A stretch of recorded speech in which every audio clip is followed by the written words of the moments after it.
क्या आपका बच्चा अभी 8 मंथ्स या 10 मंथ्स का हो गया है और अभी तक क्रॉल नहीं करता? तो ये वीडियो आपके लिए है। Story time.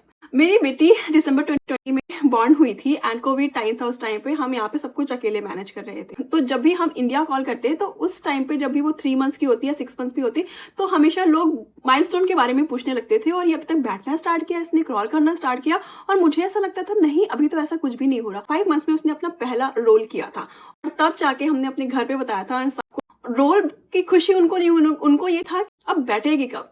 उसने बैठना स्टार्ट किया है 8 मंथ्स या 9 मंथ्स में सपोर्ट के साथ। अब ऐसा क्यों था?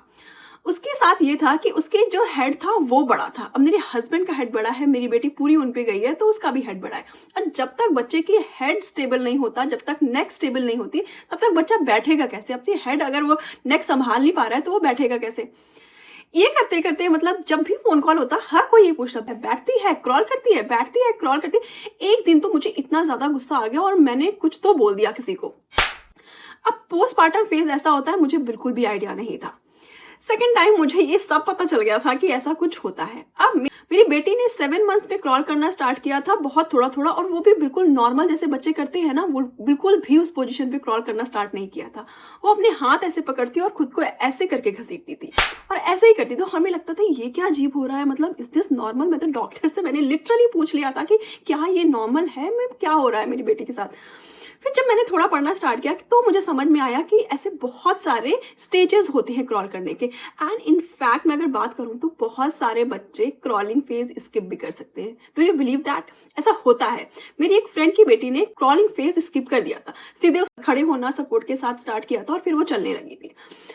तो अगर आपके 2 बच्चे हैं तो दोनों का क्रॉलिंग स्टाइल भी अलग हो सकता है। मेरा दूसरा बच्चा जब बॉर्न हुआ ना तो मुझे समझ में आ गया था कि ये जो माइलस्टोन होता है ना, ये सब सारे बच्चों का अलग होता है। आप किसी को किसी बच्चे के साथ बिल्कुल भी कंपेयर नहीं कर सकते। अब होता यह है कि हमें इतना ज्यादा स्ट्रेस दे देते हैं कि अरे हमारा बच्चा तो 10 महीने में ही भागने लगा था, रेस जीत गया था, चांद तक पहुंच गया था। अब इस चक्कर में हम इतना ज्यादा स्ट्रेस लेते हैं कि हम सोचते हैं हमारा बच्चा कब ऐसे माइलस्टोन सारे जल्दी जल्दी कवर करेगा। बिलीव मी, सबसे ज्यादा मिथ है अपने बच्चों के माइलस्टोन किसी और के बच्चों से कंपेयर करना। अगर आपका बच्चा हेल्दी है, आराम से सो रहा है, खा रहा है, बिल्कुल भी स्ट्रेस लेने की जरूरत नहीं है। अपने टाइम पे वो सब कुछ कर लेगा। तो हुआ ये कि फर्स्ट टाइम में हम इतने न्यू होते हैं हर चीज के लिए, तो हम बुकिश नॉलेज पे जाते हैं या फिर कंपेयर करते हैं अपने बच्चों को कि अब क्या होगा, अब क्या होगा। तो हम बस माइलस्टोन के चक्कर में लगे रहते हैं और कभी हम ठीक से इंजॉय नहीं करते चीजें। अब सेकेंड टाइम ये गलती मैंने बिल्कुल भी सुधार ली थी। मुझे पता था कि मुझे माइलस्टोन की तरफ ध्यान नहीं देना।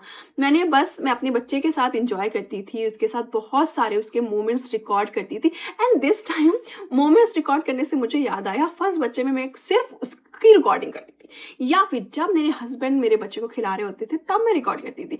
इस बार ये गलती मैंने बिल्कुल सुधारी।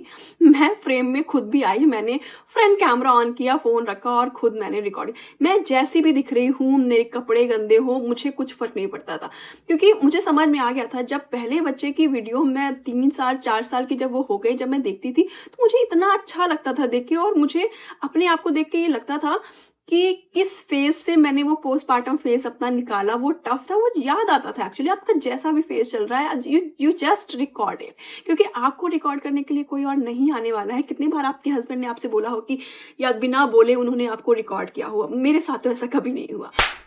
इस बार मैंने अपने बच्चे के साथ खुद रिकॉर्ड किया, उसका जो भी उसका माइलस्टोन हो, क्रॉलिंग फेज हो, वो कुछ भी कर रहा हो, आई जस्ट रिकॉर्डेड इट। तो क्रॉलिंग फेज में बिल्कुल भी आपको स्ट्रेस नहीं लेना है, नो मैटर व्हाट। अगर वो क्रॉल नहीं भी कर रहा है, कुछ बच्चे ओवरवेट होने की वजह से क्रॉल नहीं कर पाते, तो उनके लिए आप बिल्कुल भी स्ट्रेस लेने की जरूरत नहीं है। अगर आपका डॉक्टर आपको बोल रहा है कि ठीक है आपका बच्चा ओबीस की तरफ नहीं, आपको कोई हेल्थ कंसर्न नहीं है, इट्स ओके अगर वो क्रॉलिंग फेज स्किप भी करता है, तो ये बस आपका बच्चा हेल्दी होना चाहिए। Healthy in the sense so रहा है, खा रहा है, गुड, बाकी चीजें होती रहेंगी।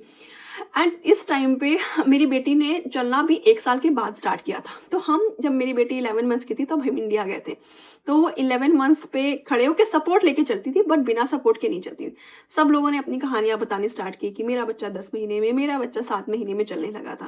मैं काफ़ी ज़्यादा स्ट्रेस ले रही थी कि ऐसा क्यों हो रहा है। एंड जब आपको लगता है ना कि दूसरे का बच्चा आपके बच्चे से आगे निकल रहा है, आपके बच्चे में क्या कमी है, वो ये माइलस्टोन जल्दी पूरा नहीं कर पा रहा है या टाइम पे पूरा नहीं कर पाता, आपको स्ट्रेस होता है as a first time mom. But बिल्कुल भी स्ट्रेस लेने की ज़रूरत नहीं है। आपको बस इतना करना है कि उनकी बातों को कान से सुनना है और बिल्कुल दूसरे कान से निकाल देना है। आपको बस अपने बच्चे के साथ एन्जॉय करना है वो मोमेंट, दैट्स इट। अगर आप सेकंड टाइम मॉम हैं और आप ये देख रही हैं, तो आपको समझ में आ रहा होगा कि मैं क्या बात कर रही हूँ। सेकंड टाइम पे हम थोड़ा-सा चिल रहते हैं अपने बच्चों के साथ खुद भी, क्योंकि हमें फर्स्ट टाइम का एक्सपीरियंस हो चुका होता है। तो सेकंड टाइम में मेरा बेटा 10 महीने का हो गया था और फिर भी बिना सपोर्ट के नहीं चलता था। मतलब चलने लगा था वो, मतलब सपोर्ट लेके वो थोड़ा-थोड़ा सा कदम बढ़ाने लगा था। तो जब वो 1 ईयर का हुआ, तो भी वो नहीं चलता था बिना सपोर्ट के। मेरी सिस्टर इन लॉ ने उसके फर्स्ट बर्थडे पे काफ़ी सारे गिफ्ट्स वगैरह भेजे एंड उसमें एक वॉकर भी था। अच्छा, वॉकर यहाँ पे डॉक्टर्स रिकमेंड नहीं करते हैं, बहुत सारी कंट्रीज़ में तो वॉकर बैन भी है। अच्छा, तो उन्होंने वॉकर भेजा एंड उसमें काफ़ी ज़्यादा टॉयज़ लगे हुए थे। तो जब मैंने अपने बेटे को दिया, तो वो टॉयज़ में बिज़ी हो जा रहा था रादर देन चलने के, वो चल ही नहीं रहा था। एंड जिस दिन उन्होंने भेजा, उन्होंने वीडियो कॉल करी और उन्होंने बोला, "चलाओ इसको, चलाओ, चला क्यों नहीं रहे हो? चल क्यों नहीं रहा है? इसको दो।" मतलब अगर फर्स्ट टाइम मॉम होती तो शायद मुझे फिर से ऐसा लगता कि क्या है, क्यों है, इट्स ओके। सेकंड टाइम मैंने इतना इग्नोर किया चीज़ों को, मुझे पता था कि पहला दिन है, एक नया टॉय आप किसी को इंट्रोड्यूस करा रहे हो और बहुत सारे डिस्ट्रैक्शन लगे हुए हैं, चलने की बजाय तो उससे खेलेगा। एंड अगर मैं बात कहूँ उस वॉकर की, तो उसने एक दिन भी टच नहीं किया, मतलब वो उसको लेके चला ही नहीं। उसके आगे जो टॉय लगा हुआ था वो उससे ही खेलता था एंड मैंने भी बिल्कुल भी फोर्स नहीं किया उसे। मुझे पता था बच्चे ऐसे चल जाते हैं, ऐसा कुछ भी वॉकर की ज़रूरत नहीं है बच्चे को। एंड वॉकर आप जितना ना दें उतना ज़्यादा अच्छा है, जितना बच्चे नेचुरली, क्योंकि सबका एक फेज़ होता है, सबका एक टाइमलाइन होती है। हर बच्चा जब रेडी होता है चीज़ें वो कर लेता है। जैसे कि कोई बच्चा जल्दी डायपर फ्री हो जाता है, कोई बच्चा थोड़ा टाइम लेता है, जस्ट कि हर बच्चा अलग होता है।